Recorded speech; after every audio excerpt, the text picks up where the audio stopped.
Hi there! So today I want to try something I used to love as a kid. It's a sweet red bean soup dessert. You can eat it just the way it is, hot or cold, or you can actually use the beans with things like coconut milk or almond milk, and my favorite is to put it on top of ice cream with some condensed milk. Now usually you would have to remember to soak the beans overnight and then stand over the stove and babysit it for at least an hour and hope that the beans didn't boil over.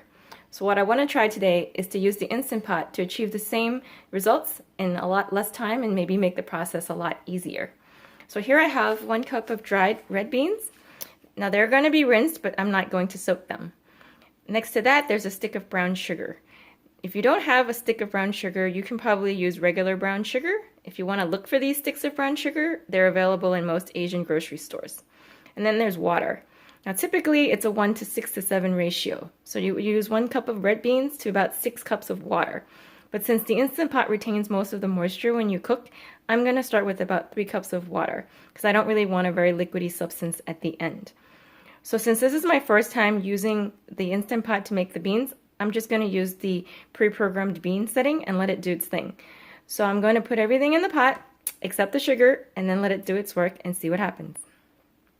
So I gave the beans a rinse. Now I'm just going to open the Instant Pot and put the beans and the water inside. Now to do that, you're going to give the lid a twist and then you're going to hear a click, and then we're going to take the entire lid off like that. And then all I'm going to do is first put the beans inside of the pot like that. And then I'm going to add the water to about the line that says 3. There's no 3, so it's in between the 4 and the 2. Like that, slowly, so you don't splash. And that's a little less than 3, so I'm going to put a little bit more water.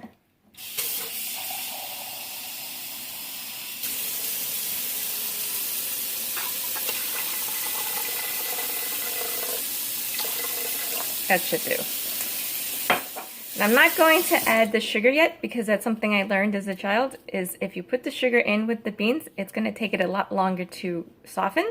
So I'm going to put that in at the end. And that also helps because you can decide how sweet you want the mixture to be once your beans are done cooking. So then what I'm going to do is put the lid back on. Make sure that you put it all the way in, like that. And then you give it a twist to make sure it's in lock position. If you tug on it, it shouldn't come off. The next thing you're going to do is make sure that the quick release valve is set to sealing, so it should be pushed toward the back. If it's in the forward position, it's releasing pressure, and you don't want that. It won't cook anything. So you want to make sure that it's pushed all the way to the back. And then you have to make sure that the float valve is in the down position as well. Then you're going to plug the machine into the wall, and you should hear a beep. And on the display, it should say off. Since this is our first time making beans, again, I'm going to try and use the pre-programmed setting, so I'm going to use the bean setting. And then I'm going to hit bean, and it's going to say 30. What that means is it's going to take 30 minutes to cook once the pot comes up to pressure. In a few seconds, it's going to give you a beep, and that's when the pot actually turns on, like that. So it's going to take about 10 minutes to come up to pressure, and then it's going to count down the 30 minutes to cook. Once that's done, you're going to need to release the pressure. Now, according to the instructions in the book, when you're doing things like beans and grains, you really don't want to use the quick release.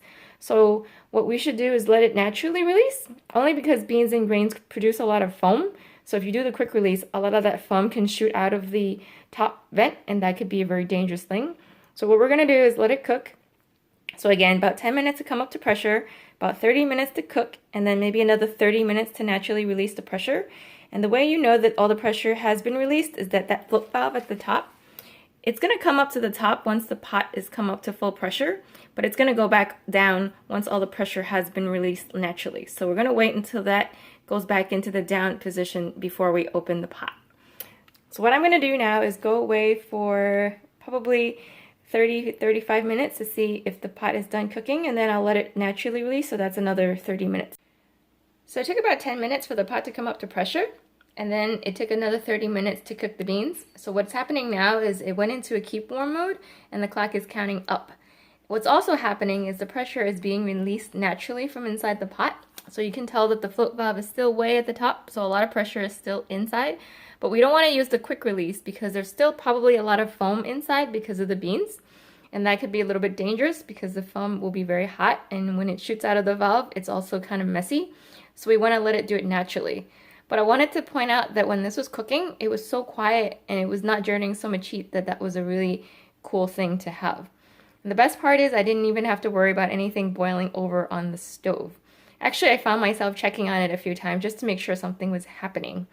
But don't worry, something is definitely happening inside. And actually, you don't want to touch anything around the pot because all the surfaces are really, really hot. So what I'm going to do is wait until that valve goes down. It's probably going to take another 20 minutes or so, and then I will open the lid and see how the beans look inside. So after about 30 minutes, I noticed that the valve went into the down position, so I know that most of the pressure should have been released from inside of the pot. So you can see that valve is now down. What you want to do is be careful when you open the lid because the surfaces are still really, really hot. So I would suggest using a towel or a mitten. So what I'm going to do is actually open it and see what the beans look like inside. I'm going to keep the pot warm just because I still need to put the sugar in and have that melt. So I will let it stay in the keep warm position. You could also hit the cancel button to turn the machine off. But I'm going to leave it on just for a few minutes because I need to melt that sugar. So what I'm first going to do is take a towel and still hit the quick release just to make sure that everything has been released. As you can tell, there's no steam coming out, so that's great. The next thing you're going to do is you're going to give the lid a twist. Again, be very careful because the surfaces are really hot. And you'll hear it play a melody when you do that twist.